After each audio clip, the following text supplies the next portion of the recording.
Oh, and the one name has slipped off. Anyway, it doesn't matter. Come on up, please.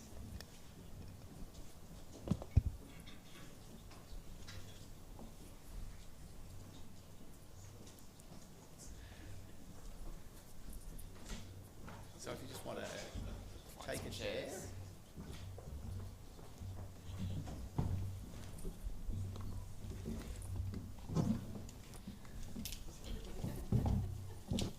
Now, we're really fortunate today. It's really crucial, I think, to have student voice. In particular, here we've focused on postgraduate students. They're all, not your average students. So they've all got multiple titles, multiple accomplishments. I'm not going to read you the roll call of everything they do. But instead, I am going to just give you each a minute to introduce yourself, because I think that's probably best. Give us what you do, and then something also interesting.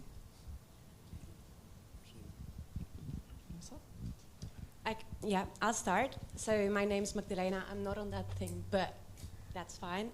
So I'm a PhD student at the Peter MacCallum Cancer Centre, and before I moved to Australia, I did a bachelor's and master's in Switzerland, worked in the pharmaceutical industry, started my PhD, and I'm part of an international organization here as well called Nucleate, if you've heard about it. If not, that's fine too. We really focus on the scientific community building, professional development, and company formation. My name's Gardner-Russell. I'm a PhD candidate at the University of Melbourne at the Centre for Fire Research Australia. I'm also the National President of the Council of Australian Postgraduate Associations, which represents somewhere around 570,000 postgraduates in Australia. And what we do is a lot of advocacy, particularly around the stipend, which I'm sure you might have seen some of our media over the years on that. And as well, we're also moving into, especially with the conversation around job-ready graduates, a lot more about the affordability of postgraduate degrees. Hi everyone, my name is Saman Bakhtawar. I'm a PhD student. Prior to that, I've done 4 masters and 2 bachelor degrees. Currently, I'm serving as the president of Victoria University Postgraduate Association, and I'm an international student, and also have casual roles. I'm working casually at the VU as well. Saman, just to pick up on that, you said 4 masters? Yeah, 4 masters, and I missed 1 postgraduate degree as well. And at different universities as well? One was in University of Melbourne, so I did my master's in development studies from there back in 2014. And recently I finished my master's in education last year from EU. And right now I'm doing PhD. Hello, I'm following that. My name is Ricky. I am the National Vice President for the Council of Australian Postgrad Associations. I'm from the University of Queensland, a PhD candidate focusing on university governance and policy. So I haven't got that many degrees. I do have 5 degrees, and I have 5 degrees, 3 masters, and I'm one of those people that universities can't seem to get rid of. Yeah, so I also work casually as a lecturer and tutor at my university as well. Awesome. So, yes, Magdalena, apologies for the slide error. It's entirely my fault. That's I want you all to give me a quick response. On a scale of 1 to 10, how attractive is a career in academia right now, and why? Doesn't have to be a long thought-through thing. Magdalena, let's start with you. I know you're Swiss, and you did say you would try and be neutral, but feel free to be as outspoken as you wish. I think I'm going to say from my perspective, because I've basically done everything in industry, so my PhD is my first kind of academic research experience. To me personally, it's probably a 3 to 4, but that's also because I say coming from a different experience, and because funding at the moment seems not the best. So, yeah, kind of No, that's great. 3 to There's 4? no need. Absolutely. Thank you. Jesse? Thank you. So prior to starting my PhD, I quit a job in politics to do my PhD. So I took a massive pay cut, and I traded one level of job insecurity for another future level of job insecurity. But I knew what I was signing up for in terms of the job insecurity a bit. I think where since I've started that the doubt has set in about my future in academia is around the research funding that we can see year on year that the grant funding rates are dipping and that they're now in single digits. When I started, they were double digits. And I guess if I had to put a number on it, I'd say it's probably still a 6 or 7, but I think that's because I walked in knowing what it would be like. Yeah, and I had a really fantastic mentor in my undergrad that, he really helped me work through what I wanted my contribution in life to be, and sort of settled on I wanted to be an academic because that's a way I can give back. How did you get the mentor? Was that a casual acquaintance, or just did it happen? Yeah, it was this old academic guy I met in the library. I was studying on a Saturday night, and I met him, and then every two nights a week, every week for a whole year, he would be doing He'd appear from behind the stacks. Yeah, and he would just be like, oh, hey, and then would sit down. He was like a physiotherapist, awesome. and I get chronic migraines, so he really helped with all my physiotherapy for my back. Yeah, so we'd great. be doing back stretches in the library, talking, and he really helped me figure a lot of stuff in life out. Oh, that's a great story. I hope he had his working with children check, but I wasn't a child at the time, so it's okay. No, true. Sorry. Saman. If I have to rank, I think it will be around 5 to 6. And the reason being is that I also left a full-time job before coming here to Australia to study. And obviously on personal level, my PhD is self-finance. I'm funding it myself. So for me, it's very important. But from what I hear from my colleagues and people around, because I am in interaction with postgraduate students, lots of them, I think the job security is not that much. You do get casual roles, but you don't get permanent roles. Also, I feel generally, if I compare from my country, I'm from Pakistan, so PhD is considered something very respectable, over there, but payment-wise, it's not that much. Over here also, I think intellectually, it's very rewarding. But apart from that, even there's a social impact over there, but I think on personal level, the incentives and the casual roles, that sort of benefits are not there as much as should be. And do you think the PhD is respected here? Yeah, definitely it is. I think the social impact it's making, most of the projects, so I think it's respected here as well.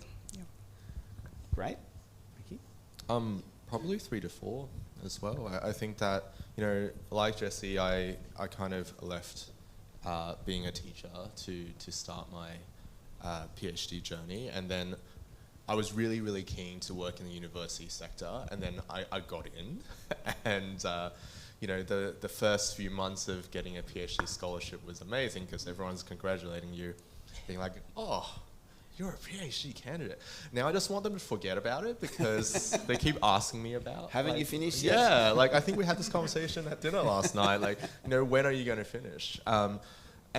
And just looking at my colleagues in the school and also PhD students who have finished, I think last quarter, only 5 people in the faculty got a postdoc, and it's just so unstable and insecure at the moment. I just don't, and when you're sitting in a room full of very intelligent people, I don't think I can compete with them. I can't. I don't think that I would be given the opportunity to get a role in the sector compared to all the people who are sitting next to me. So probably 3 or 4, but I could always go back to be a teacher. So I think you're underselling yourself, Ricky. You should. Magdalena, the going back to you came from industry, you said. Can you tell us a little bit more about that journey and why it makes it unattractive to stay? So To stay in academia or to stay in Australia? I'll stay in academia, Okay. yeah, sorry. Because, well, I think there's a few aspects, and that's probably also what we do at Nucleate. So I've realized in my master's, it was, so I lived in Basel. Basel is kind of headquartering a few pharmaceutical companies. So we had a lot of people coming to uni, talking about their jobs, their day-to-day work, which was not just academic science, basically. So we had a really, I would say we're very fortunate about that. And throughout that process, I learned a lot about what industry can do and also what academic science can do, basically. And probably one of the things why industry is a lot more attractive is you actually have a card where you stamp in and out and you're being paid for your over hours. That's probably one thing, because, I mean, Switzerland has a 42.5 hours a week work balance, so, or what you need to do. But what I want to say is, in academia, you're having all your grants all the time.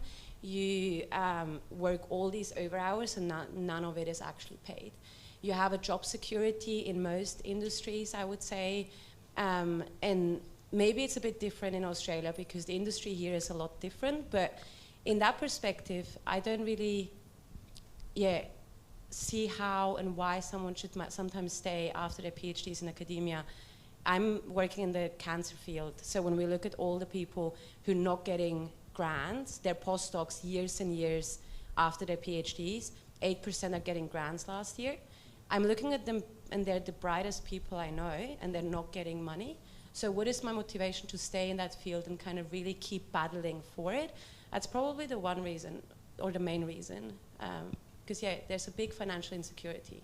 And that's already there now as a PhD student. Like, we live on below minimum wage, and then you're looking for like a better life, but that doesn't look like it right now. Yeah, sorry, it's not all so bad. Well, I have to say that it is quite a, I mean, it's quite a startling picture in a way that you're painting, which is exactly why I wanted you all here, to hear a bit more of this. What could make the transition better into academia? Obviously, money is a key thing. Are there any other factors? Security, money, I'm not sure. Well, I don't think it's actually just money in general. It's to be able to live at that point, because money means, like, you know, you can pay all the luxurious things, but it's not. I pay 70% of my stipend on housing right now. Where are we getting all the rest? So it's not even that we think about the good life, we're thinking about the bare minimum here.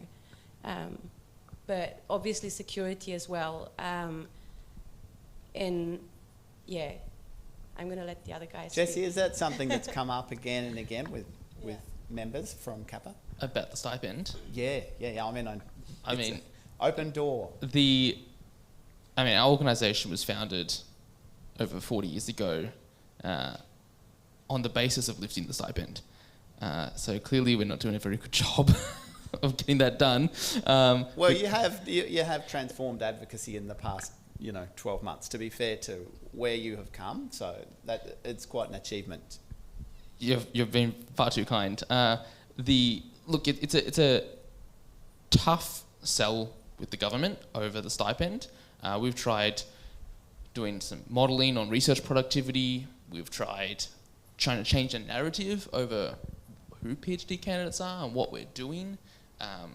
Last week we had sort of two contrasting articles that came out. We had one in The Guardian, which was a classic, PhD candidate curing cancer gets $18 an hour. And then we had, a couple of days later, an article in News Corp that was about PhD candidates trying to create startups that are getting hit by commercialization funding cuts.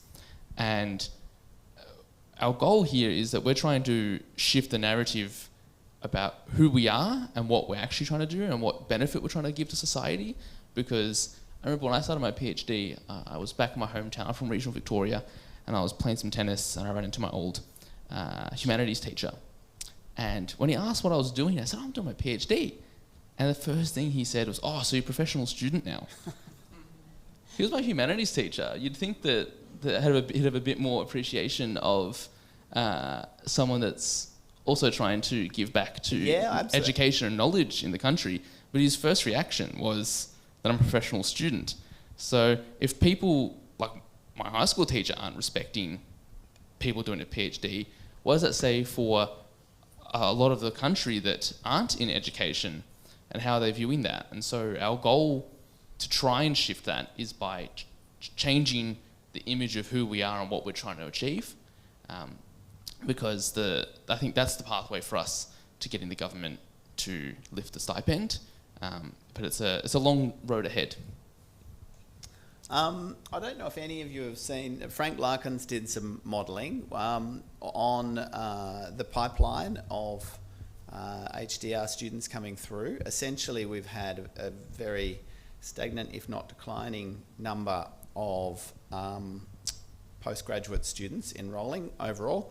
And we had a good number of international students, but clearly that number is now being strictly controlled. Are you concerned about the future in terms of where we're at? Because we saw this morning that a whole lot of older academics are likely to retire very soon. We have been told that for 10 years, but I'm told reliably by Gwill that yes, it is going to happen now. So there's going to be vacancies, but are they the jobs that are worth it? And how do you hear about it? You've already talked about competition. So I must admit, I was a little bit excited when Gwill talked about pending retirements. I was like, yes, the door's opening, finally. When it comes to... So can you reset the second part of your question? Well, just really, are you concerned about where we're at with that whole situation? As a nation, we don't seem to be well prepared. We've got a whole lot of people going out the door retiring. We've got a small number of people coming in, but the big story you're all telling is it's really there's a whole lot of people competing and hardly any money. So there's two parts. Let's first look though at our postgraduate coursework students, because that's part of our pipeline in how we get students to do graduate research. Interestingly, job-ready graduates, which increase the price of a arts degree dramatically, it also, through various unintended mechanisms, has actually resulted in an increase in Commonwealth-supported places for postgraduates. In fact, a 17% growth in health postgraduate CSPs. And that has actually pushed the split of CSPs to full fee places from 42% CSPs before job-ready graduates to about 49% today, or 2024 latest data. That's an unintended consequence of how funding models work. What I see as a risk for the future is that the managed growth model is going to be coming in next year, which has hard caps on the number of CSPs, and that is combined with the government's goal of the 80% of Australians with a VET or bachelor's plus. But the reality of having a metric like that is that the government's measuring bachelor's or plus, but having a student that gets a bachelor's satisfies the plus anyway. There's no incentive for them for the government to have more students doing a postgraduate degree, even though in many areas postgraduate degrees are a critical way to re-skill, to retrain, or to enter a new workforce. And we see that there's a huge number of our cohort that are actually doing grad certs, grad certificates. So I think one part of it is we need to make sure that we are keeping an adequate supply of affordable postgraduate degrees, because currently the majority of Australians pay full fee for a postgraduate degree. It is the majority, and it has been for a long time, and that actually exacerbates the problem of job-ready graduates. When you have people graduating with bigger debt, it makes it far harder for someone like myself, who's from regional Vic, to take on even more debt just to do a postgraduate degree. But then moving into the second part of your question, which is, I guess, how do we make this more attractive? I think a lot of what people have talked about has been around the metrics and how we measure. In the PhD program, we measure almost entirely through publications. whether that, and there's no real distinction at times in your thesis as to the quality of the publication. It's a lot of time, if you're doing thesis by publication, it's about having a certain number to satisfy the requirements. And however we look at what the graduate attributes of what a lot of universities are asking for, I asked Claude to do some research for me this morning because I wanted to have the numbers ready. So of about 20 universities, 13 have distinct PhD graduate attributes that I looked at. All of them have, of those 13, they all have a leadership or leadership adjacent graduate attribute. They're asking for our PhD candidates to have leadership qualities. However, the programs are not supporting the students to be able to actually do more on top, to be part of the community, to talk to expand their horizons, because our metrics for the PhD is about publications. And I think that one way to make PhDs more attractive and also to change the narrative on PhDs is by actually celebrating and encouraging PhD candidates to be leaders in the community and to do more with people outside of publications, because that will help, I guess, rehabilitate the image, but also provide more skills for us that become more transferable in a changing environment. Saman, that the community's view of PhD students is probably, as Jesse said, there's some denigration, there's some lack of valuing of PhD students. Is it also harder in the current political climate to be an international PhD student? And can you tell us a little bit about that? Yeah, I think it's, I know, like you mentioned, there's a decline in domestic students that's happening. And I was reading that from 2013 to 2017, the decline has been 8%, which is like too much. For the international student, I've seen more gradual increase. I'm talking specifically about my university. The reason being is there's some policy changes that's happening. One thing is that for the temporary visa, now there is this age limit of 35. And some student who wants to stay there, they'll opt for PhD to stay longer, and then they get to stay for years extra. And also I feel that apart from that, there's more of international students coming here on self-finance basis. I don't think many domestic students will come and self-fund because it costs heaps. So I think there is an increase, that's what I think. And I think the increase is going to be more in coming days. Reason being the grants are coming, heaps of grants are coming. And because there's a decline, I think the universities are going to attract more international students automatically. They have to fulfill the basic quota that they have. So I think somewhere, in my opinion, I think it's inversely proportional. The decline in domestic students is going to increase the international students coming for PhDs. Yeah, that's really interesting. Do we have questions from the floor?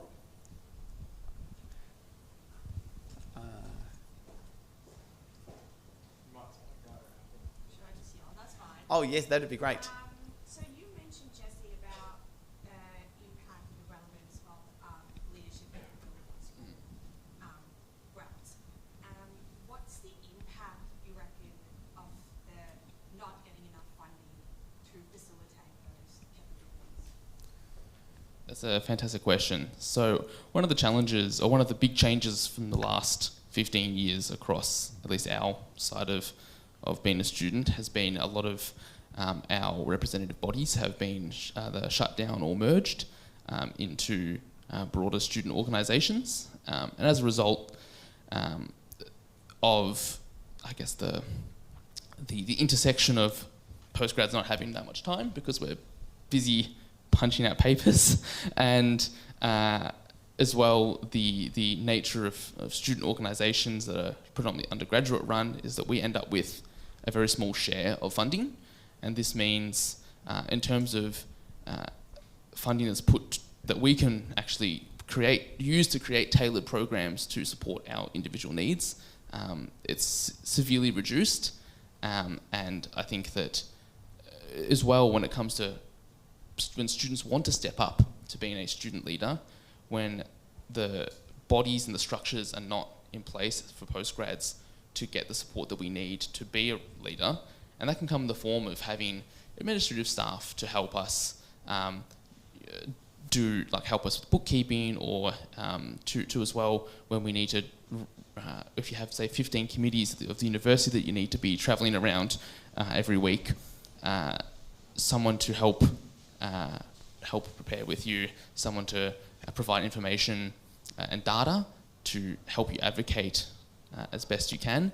These are the kinds of resources that I hear from a lot of our members that we are lacking across the country. I'm very lucky, I was very lucky at UniMel, where we have ample funding. Could always be more, but it was ample. But a lot of our members really struggle on that front, and it means that it puts so much more burden on the student to do more, which then takes away from your time available to do your research, which means every minute that you're helping the rest of your cohort is a minute that you're producing fewer publications, which means you're getting further behind, which makes you less competitive for grants, and the cycle continues, which makes it less attractive as a postgrad to support your fellow postgrads. Can I just add, I think that recently in the past year, there has been a shift in understanding the importance of student voice and developing student leadership capacity and whatnot. Now, that is great, because I think that a lot of the times our postgraduate cohort, whether you're doing your master's or your PhD, are already professional people. You have people who are doing fantastic research and trying to get it out in the world. And you also have people who have already had a career outside academia and coming back to try and contribute to the university sector. But a lot of those student voice and student leadership work kind of tend to focus on general student unions. And the majority of the time, those student unions are run by undergraduate students, which doesn't capture around 30 to 40% of the university student population, the postgraduate student population. Now we have a president of a postgrad org here. Now, 3 years ago, I had the absolute honor of being the president of the General Student Union at the University of Queensland, so UQ Union. But can you believe it? Out of 112 years of its history, I was the first PhD president of that organization. And, and it has been about 50 years since they had a non-bachelor student holding that position. So master students were also not given the opportunity to engage with university and contribute to the community in a meaningful way. So I think that, to your question about whether university are providing enough funding to support the impact, the answer is definitely no. I think that postgraduate students probably need the platform so that they are able to practice and become better leaders, especially a lot of them are already casual academics. And you want to integrate them in the university ecosystem earlier on, and the best way to do that is actually provide them with the opportunity to do so. Awesome. We have another question here. Good afternoon to you. I'm Sarah, and I'm from Western Sydney University, and thank you so much for your perspectives this afternoon. They've been fantastic. We regularly see the lowest scores that students give us in things such as the Graduate Outcomes Survey as universities creating an intellectual environment for you. Maybe could you tell us, what is your utopia for that intellectual environment? What does it look like? It may be quite different for the four of you.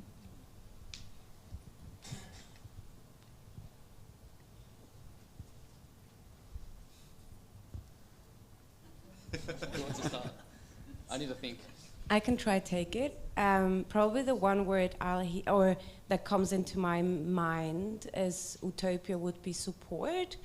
And what I mean with that is, so I say, Jessie kind of made a point with it. I'm part of an organization, we're international, an international organization. We have around 4,000 people now in our organization across 40 different institutions, and we were founded from the Harvard Biotech Club, basically. I realized that there's kind of a lack of motivation sometimes from postgraduates to join our organization. And the one thing they say is we're not paying them money. They're basically just doing it voluntarily, but also if you want to finish your PhD in 3 to 3.5 years, if you're doing something like we're doing, and it means 4 to 10 hours a week that we're investing in it, they just don't see the value in it. And so that's one thing I've really been struggling, because for me the value is not the money I'm getting from the organization, but actually probably my employability afterwards, my things I'm learning, be part of a panel like today. Not a lot of students get this opportunity to speak to all of you and be actually heard. So, but at the same time I know this, what I meant with support is I know that it might actually prolong my PhD, because all the time I'm spending in not just being in the lab, but yeah, taking my lunch break out to sit here will probably put me behind other people in terms of publications. And if I knew that, for example, the university would give me a different way of supporting me throughout that kind of leadership journey and that leadership things I'm acquiring right now, that would also benefit probably. And I see a lack of people joining our organization with those aspects. So, can I just say, it's so interesting hearing you talk about publications and their importance. We had Julie Kogan speaking this morning about how we should rethink staff metrics. Are we measuring the right thing? Because we're just pursuing staff levels A to E on publication numbers. Do you think it needs to change for the way we assess PhDs? Well, it probably depends. There's pros and cons, right? So in Switzerland, you have to have 3 publications to finish.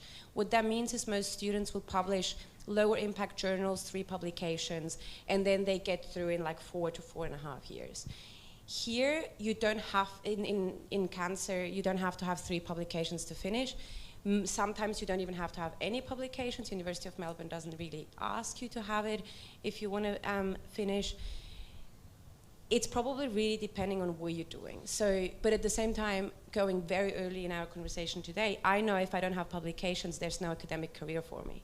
So do I believe that I could be, let's say in 10 years, an academic with less publications than someone else, but still do just as good of a job than someone with 20 publications? Probably. So if we need to rethink that, yes. And leadership skills are probably very important. That's not being taught at an early stage. And postgraduates, us as PhD candidates, not students actually, we're not just here to kind of sit in the lab, do that, come out of the PhD and not know where we're going. So I think a PhD candidate should learn a lot of other things than just the publications. Great, thank you. Any other thoughts on Utopia before we go to any other questions? Your ideal intellectual environment, academic environment, nurturing environment? Yeah, I think, like I initially said, it is intellectually rewarding, but the workload is too much. Balancing so much of work, and most of them are, because it's the bare minimum, even if they're getting grant, they can barely support themselves with that because there's rent and other things. For that reason, I think they're also doing casual jobs on the side, which adds to the pressure because they're already doing academics so much, and the pressure of having so many publications, back-to-back publications. And the job market for PhDs is not as much as the PhDs that's being produced every year. There's lots of PhDs, but the job market is not that much. So I think the pressure is too much. So to make it appealing, I think the administrative workload on the students needs to be minimized. There's a lot. Most of the students are even teaching on the side. So even those who are teaching, they are not trained for teaching. Most of them, they're just, started training while they're studying just to have a casual role. So just work out on the issues that's already highlighted. And I think the financial burden is the biggest of all. Could I just say something that is both like very low and high, but depending on how you see it, I think that, for me, the most important part is for the universities and the sector to succeed. So keep fighting the good fight and maintain that social license, because a lot of postgraduate students have invested in more than 10 years of their lives in the university sector, and we need you to be successful so that, like, you know, so that we can continue to be part of the sector into the future. So for me, that is, like, you know, the only thing I'm asking the university sector to do is that we want you to be successful because we want to keep staying in this ecosystem. That's great. I've got a final question to wrap us up. We've talked about the importance of PhD students in research in Australia, the backbone of Australia's research output in many ways. We've talked about how we want more. How much do you feel like you belong and you're treated as a staff member or a quasi-staff member or a real staff member? How much do you belong in your institution? And what could change to make you feel, if you don't, what needs to change? I can go. So as an international student, I feel the sense of belongingness is less. Reason being that even if we are part-time student or casual, like we are full-time students, but we are casual staff, so we are not treated, we are somewhere in between. We are not treated as full-time staff or full-time even student because we are juggling both roles. So yeah, you do feel slightly left out. How it can be improved is that I think the acceptance, because for the international students, life is much more hectic as compared to domestic students. We are away from family, we are juggling many things. So having those opportunities. So what we did under WUPA was, because like he initially mentioned that all the unions have most of undergrads, and even the students participating in events are usually undergrads. Postgraduates don't participate in most of the events because they are so much already busy. So having that opportunity for them to come out of their hectic routine and to have that comfort, and also to build their skills somewhere, because that building skills is really going to help them not to just acquire some more knowledge, but also to socially interact with some fellow members and feel more connected here. So, and as an international student, I think this is something that can be done. Great. Maybe I'll add on. So kind of your question is if I feel like an early career researcher in some way already. Yeah. And are you valued, I guess, was the other thing. Do you feel valued? And if I for sure feel valued, because I think we probably all also know that most of the publications do come out of our space. So if we weren't producing the data, a lot of publication would not be there. So we are valued in that sense. Now I forgot my initial thing as well. So value, but also if I think I want to kind of add, if I feel like an early career researcher, in some ways probably not be, and I wanted to kind of add on to that is, with our stipend, we're getting a stipend, right? We're having no superannuation. We don't have any unemployed, like if we're unemployed after the PhD, we have nothing, which basically, and that was probably the biggest surprise to me. I'm also an international student coming from Switzerland. In your PhD in Switzerland, they do this weird thing that they pay you 60% instead of 100, because 40% is your own time. But at least from those 60%, you pay superannuation, you pay into your own unemployability fund, and into the unemployability fund for the people currently unemployed and retired, basically. So, but when you're done with your PhD, most people don't find a job immediately afterwards. So what do you do when you don't have your savings? We don't have savings. How do you want to save on our stipend?